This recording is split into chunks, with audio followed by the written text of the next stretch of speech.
চট্টগ্রাম শহরে জাকির হোসেন সড়কে ১.25 একর জমিতে কিডনি ফাউন্ডেশন হাসপাতালের প্রাথমিক শুরু হয়।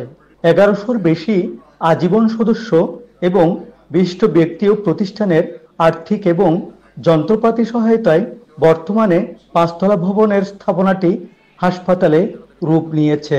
মানুষের উপকারের জন্য যে কোনো কাজ করলে আল্লাহর নবী বলছেন আল্লাহ তার রিজিক বাড়াই দিবেন। 15টা মেশিন চেয়ে ইন্টারন্যাশনাল বোর্ড মিটিং আছে আমাদের, সেখান থেকে পাশ করে আনার চেষ্টা করতেছি। 200 যেন ডায়ালাইসিসে কিডনি হাসপাতালে করা যায় সেই প্রত্যাশা আমাদের থাকবে। রোগীদের সেবা প্রদান করা থেকে ডাক্তার নার্সদের যে তাদের যে একাগ্রতা এবং তাদের যে ডিউটি, এটা যেন সবাই সঠিকভাবে পালন করে। উদ্যোক্তারা জানান, আগামীতে চট্টগ্রাম কিডনি হাসপাতালকে একটি আন্তর্জাতিক মানের পূর্ণাঙ্গ হাসপাতাল হিসেবে প্রতিষ্ঠার উদ্যোগ নেওয়া হবে। এটা দিয়ে আমাদের যাত্রা শুরু, আমাদের উপর মানুষের আস্থা আসবে।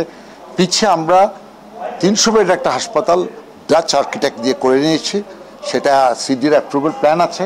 দোরগোড়ায় যে স্বাস্থ্যসেবা পৌঁছে দেওয়ার যে অঙ্গীকার সবসময় আমরা পোষণ করেছি, এতে করে যারা কিডনি রোগী তাদের জন্য কিছুটা হলেও এই হসপিটালটি অনেক অবদান রাখতে পারবে বলে আমি মনে করি।